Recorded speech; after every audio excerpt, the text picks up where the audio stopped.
Goats Theatre Company. The Goats Theatre Company. My name is Carolyn Sampe. I am the artistic director of the Goats Theatre Company. Today I am interviewing Suzi French, author of poem It Is My Lot to Help My Friends. Suzi French worked as a nurse before becoming a poet and blogger. Her first poetry book, Living in the Brambles, is an anthology of poems about her experiences of OCD, anxiety and depression, and was published in September 2019. It is also a mini autobiography. Her motto is spreading magic with words and meditation, and we will ask her about this in the course of our chat. Suzi's poem, It Is My Lot to Help My Friends, is featured in the poetry episode of Play the Goat, Podcast Edition, Series 1, and she is now on the line with me to talk about her poem and her work. Hi Suzi, so nice to chat with you today. Hi Carolyn, lovely to speak with you. So tell us about the poem It Is My Lot to Help My Friends. Well, I wrote it during a period where I seemed to be supporting an awful lot of my friends with their benefits applications.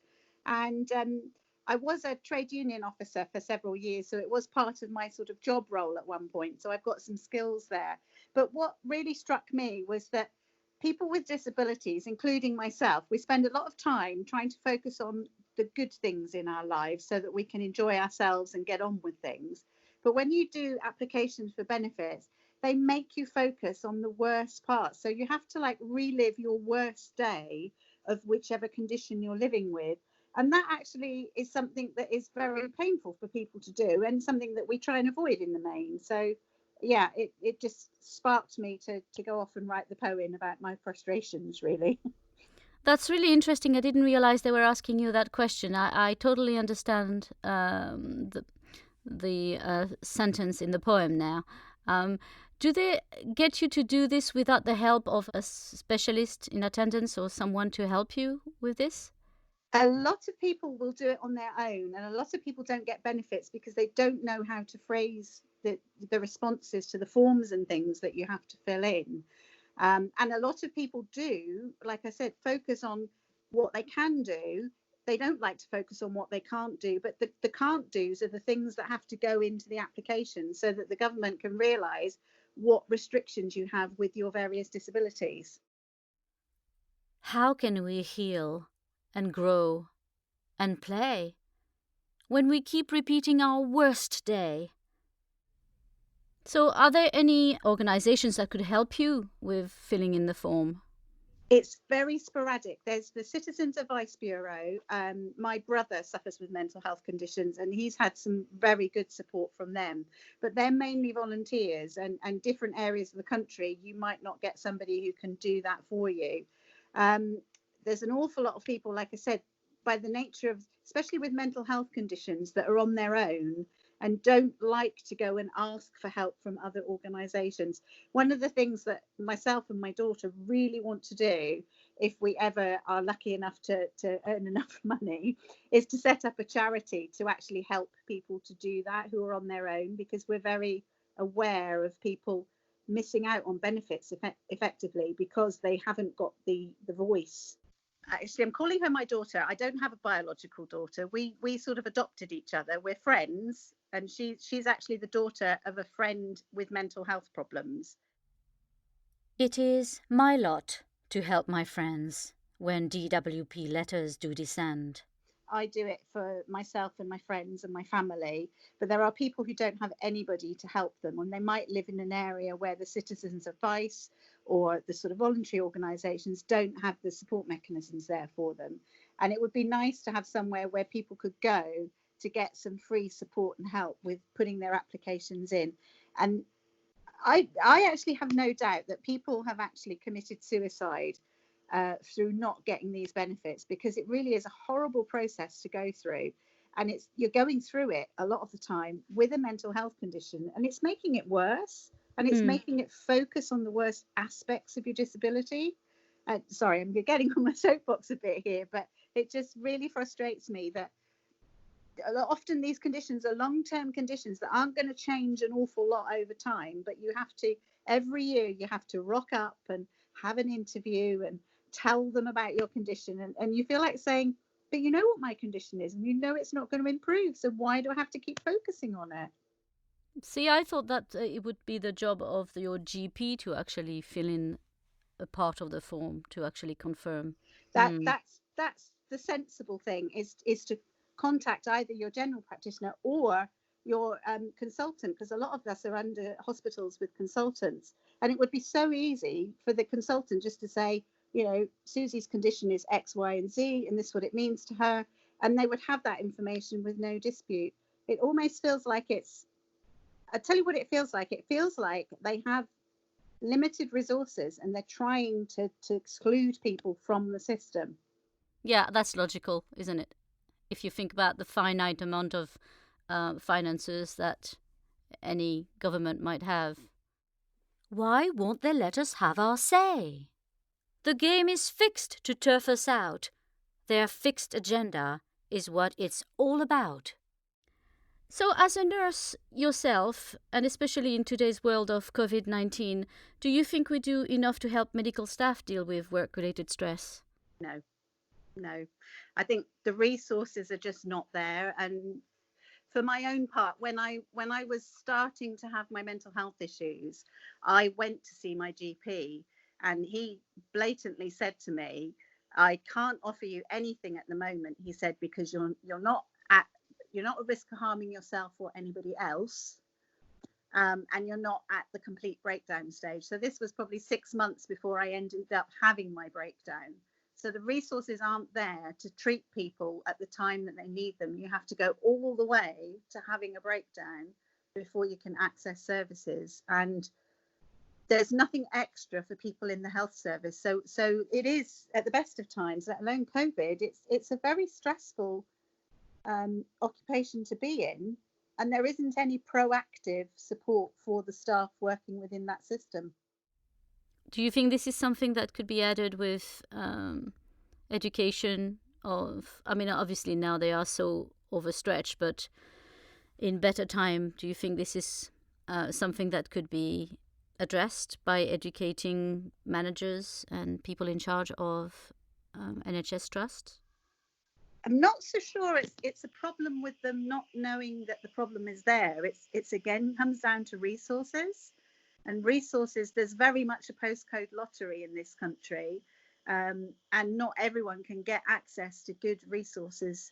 So adding the burden of having the NHS staff having to access those services as well is just going to put a bigger demand. I'm really worried, genuinely worried, with the COVID-19 stuff, that we're actually going to have more people, I think, with mental health problems, people developing things like agoraphobia, for instance, you know, having been locked up for 12 weeks shielding and then told off you go and out into the world. I know lots of elderly people are very scared about going out again.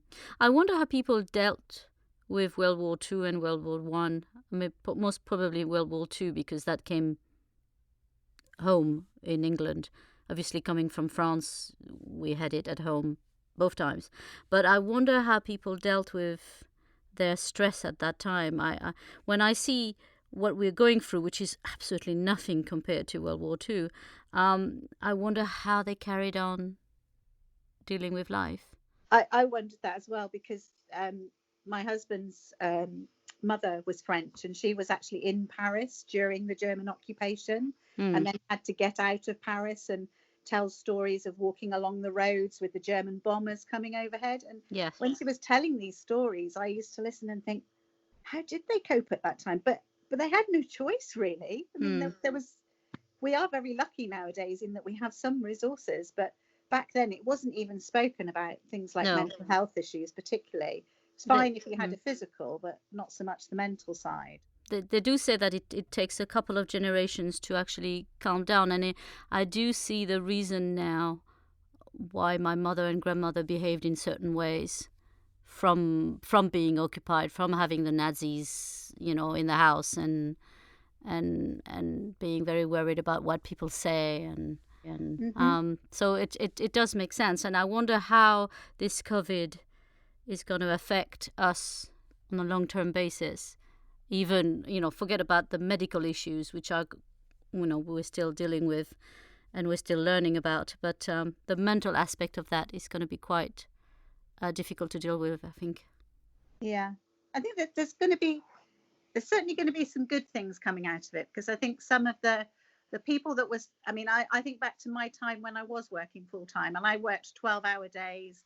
I worked weekends. I'd wake up at 3 o'clock in the morning thinking about work and stressing about it.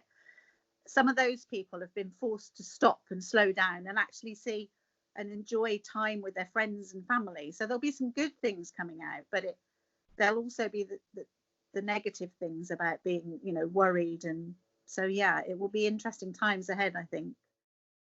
For mental health is very fragile, and these dark letters remove a smile. I wanted to ask you what led you to become a poet. You're probably a lot younger than me, but there was magazines when I was little called Bunty and Mandy. They were like comics for girls, and I had some limericks and poems published in there.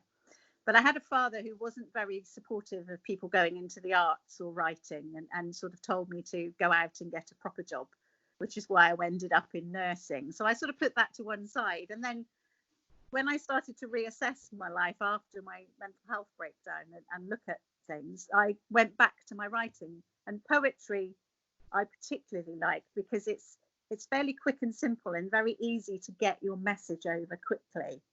I have got a partly started novel, but it's only 4 chapters in, and it's been partly started for 10 years, whereas a poem is very quick to sort of get out there and get your message across. And you do have some poems published at the moment.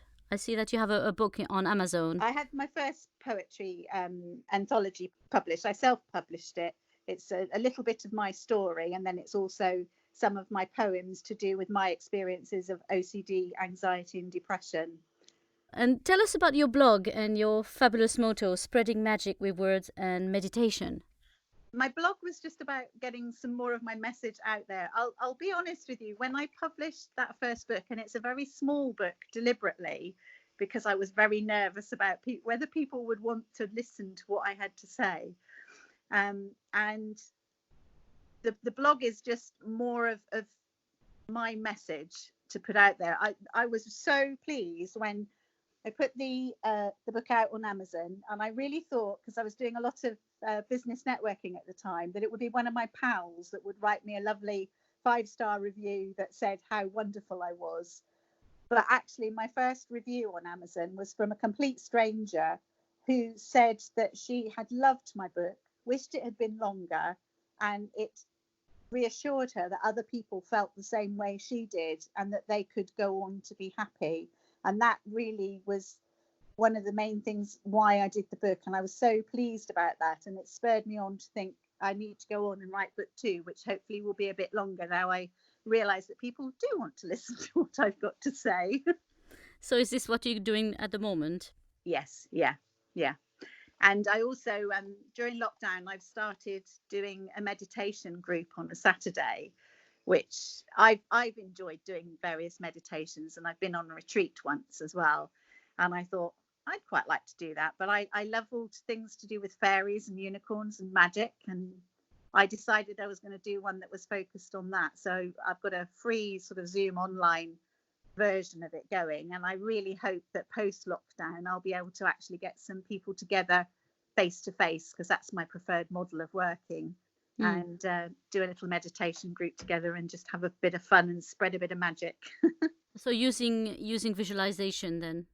Yeah, it's sort of an extension of my story writing, in that I write little stories.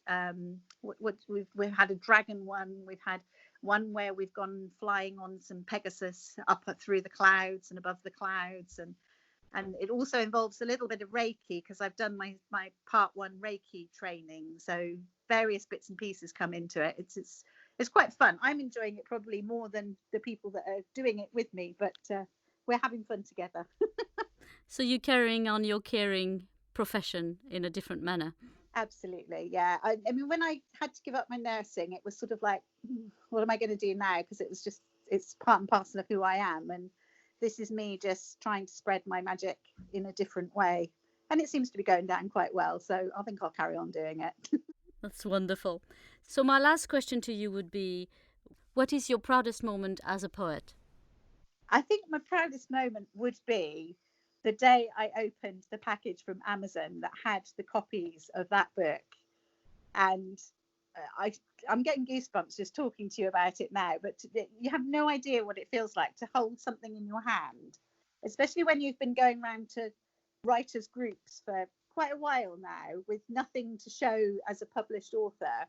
To get that first little book in your hand and think, I wrote this, is just, it was truly magical, actually. That's wonderful. Well, Suzi, thank you so much for chatting with me, and I look forward to reading more of your poems and reading the second book. Thank you, Carolyn. Thank you for giving me this opportunity.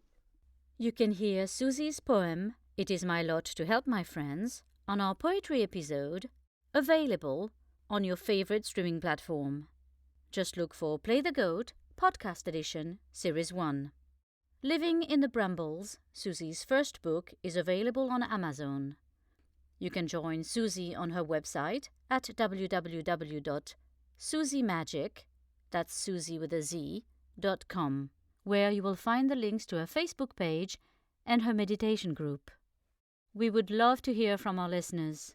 Please do leave us a comment on our Facebook page at The Goats Theatre Company. The Goats Theatre Company. The Goats Theatre Company.